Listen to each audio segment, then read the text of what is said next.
Well, Whiteoaks is an addiction treatment centre. So we, first of all, do an assessment when someone is looking for help because of their alcohol, drug or gambling addiction.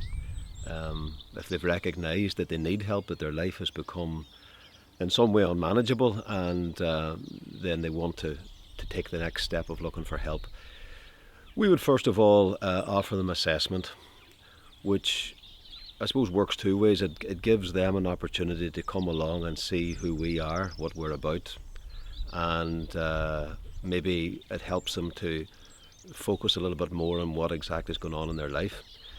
And then from our point of view, it means that we get a chance to do an assessment to see if the services that we have here are going to be suitable for the person themselves.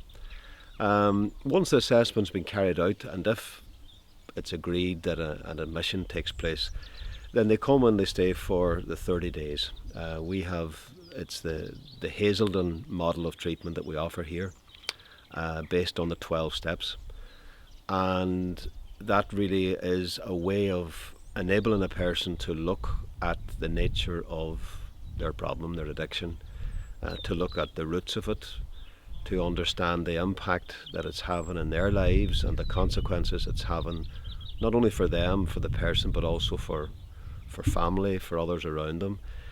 And then to try in some way crystallise their resolve to want to take the next stages on the road to recovery, and what exactly that's going to involve for them. So the 30 days is then followed by 2 years of aftercare, which is really a support group that's offered to people, and they meet on a weekly basis. It's facilitated, and we have various satellite aftercare groups around Donegal, down as far as Sligo, because the service that we have here at Whiteoaks is for people in the northwest region.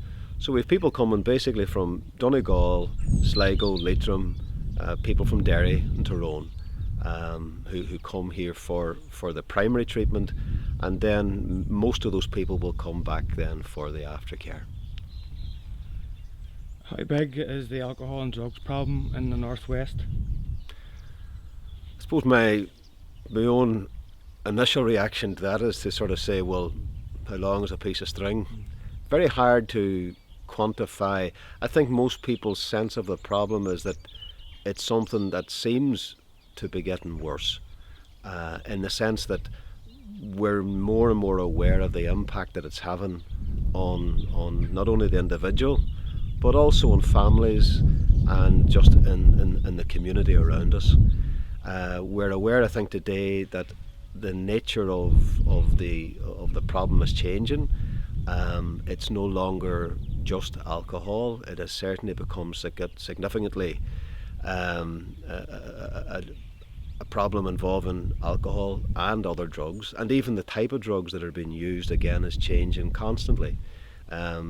It's gone from being maybe the cannabis, ecstasy, gone through the herbal highs, to prescription drugs now that are very easily available, and then all sorts of different concoctions that constantly change.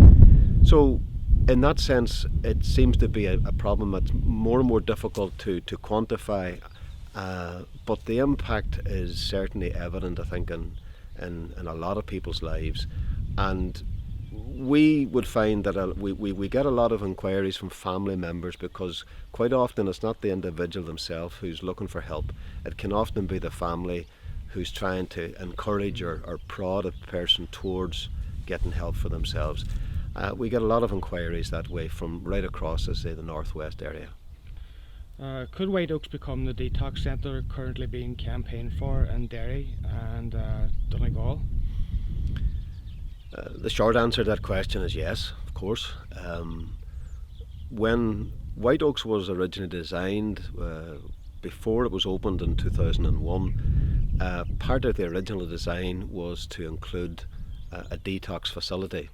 So there's a wing of the building which has been laid out for detox. Now that's never been activated because of funding problems. To run a detox properly, you need to have it properly resourced, particularly as regards nursing and medical staff. The funding was never put in place for that. But the facility still remains, it's still there available. Detox, of course, isn't just one size fits all type of enterprise. The whole question of detox, particularly as it's been discussed in Derry and elsewhere over the last 8 or 9 months, it raises the question about how do you best intervene to help someone who is heavily dependent on alcohol or drugs and who needs help at that moment in time. I think there are a number of different ways to approach it. There can be the crisis intervention, whereby there's somebody or some facility available there at the time to help a person in their moment of need and just to try and stabilise them. But I think there is also room for a more kind of formal detox service, whereby people go in, whether it's for 5 days, 10 days, whatever it may be. And quite often, although there is community detox, and I'm sure in many cases it works very well, I think there is always room to having a designated place where people can go, where they're going to be safe, and which will hopefully then act as some kind of motivation for a person to move on from detox into treatment. I think that's been the problem in a lot of cases, that a lot of people maybe go through detox, but it becomes a bit of a revolving door. They go back into using again.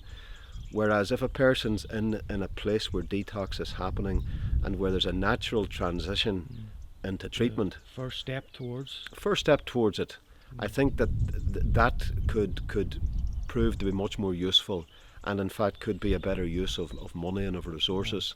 And you avoid that whole thing of people either going into a hospital, into A&E, or even just going into their doctor, getting stuff at the time and then lapsing back into use. I think we need to look at it in a serious fashion. But certainly here at Whiteoaks, we have the physical space for it. We have the resources in that sense. What we are lacking at the moment is having the nursing and medical staff. And I suppose where we're positioned at the moment, because we're only less than half a mile from the Derry-Donegal border, we're on the outskirts of Derry city, we're ideally placed in that sense as a cross-border facility. And I think when you look at what's happening in other aspects of healthcare in this region, more and more there's a recognition that resources should be shared. So the question arises, why couldn't we approach this in a cross-border fashion and share resources so that Whiteoaks could be used in that fashion for the wider area? For your residents who come from Derry at the minute, they have to pay the treatment cost themselves? Yeah, we're an independent organisation. As we currently stand, we have a service level agreement with the Health Service Executive, the HSE in Donegal. They refer people to us, and they pay us a certain portion of our income.